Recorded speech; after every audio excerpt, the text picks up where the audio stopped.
Right then, another T5 video, and we're pretty much getting to where, as far as we can get really.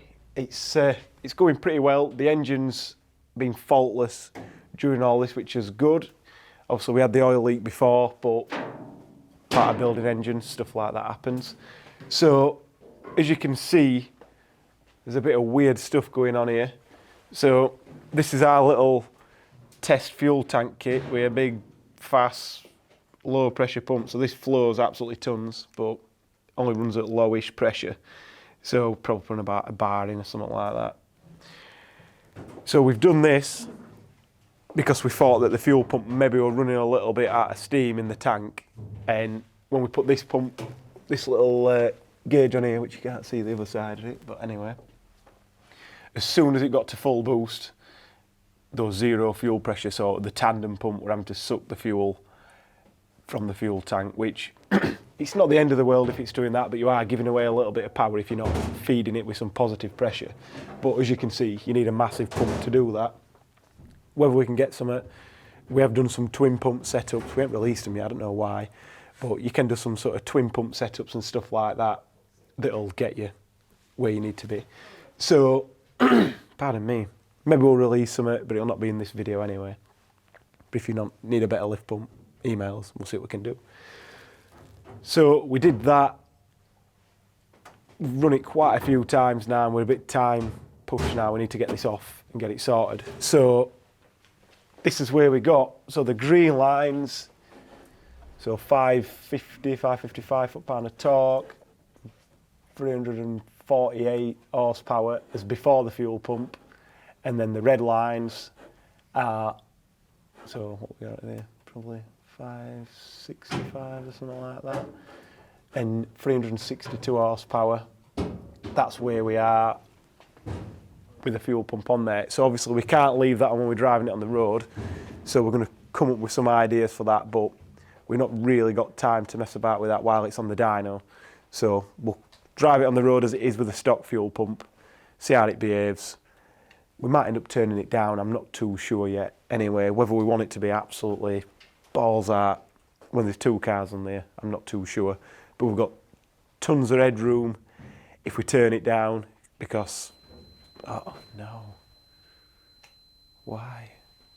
It's so annoying. It gets to a point where I literally just either kick the door just to shut it up, or it's just like put headphones on, or just, okay, this is my life now. Yeah. I don't mean life story, Tom, jeez. Life story. Right, we're on. We're back on. So we need to see where the EGTs are when we've got a couple of cars on and stuff like that, and just make sure it's nice and soft. I think Tom's going to be doing a little bit of refinement on the dyno, what he can do. But until you get on the road and you let it have it, you never know what you're going to get. But I always said if we settled at 300 horsepower and you can set off nice when you've got two cars on, I'd be really happy on the road at that. But obviously we needed the dyno numbers.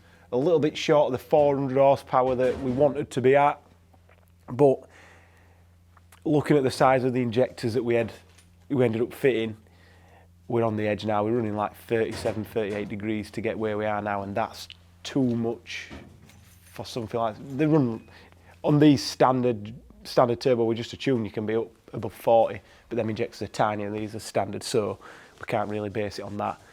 I'm sure there's some little bits that we could do to play around and get a little bit more out of it, but it's a commercial vehicle. It was smoking a little bit more than I wanted it to, but that would cost the filters were blocked, so we're doing that now, and we might get another video without smoke pouring all over the place. It just, if you had your car doing 350 horsepower stood still, there'd be a bit of smoke if you weren't extracting it. So, yeah, the idea, clean, don't want to be piling smoke out everywhere, reliable. Don't need to be I don't even know why we made it quick. It makes no sense why we made it quick. It really don't. But anyway, we'll get it on the road. The next part of this video is going to be either driving it with no back on, or we've got the back on and we're driving it. But we'll see. So we're out in the truck. I've been waiting to do this for what seemed like forever. I'd have known how long everything we're going to take. I'd have just left that scabby silver back on. It just took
summary, if we don't do one outside. Weapon, a little bit of work needed. First road test, very happy, and we need a better lift pump. I know that for sure.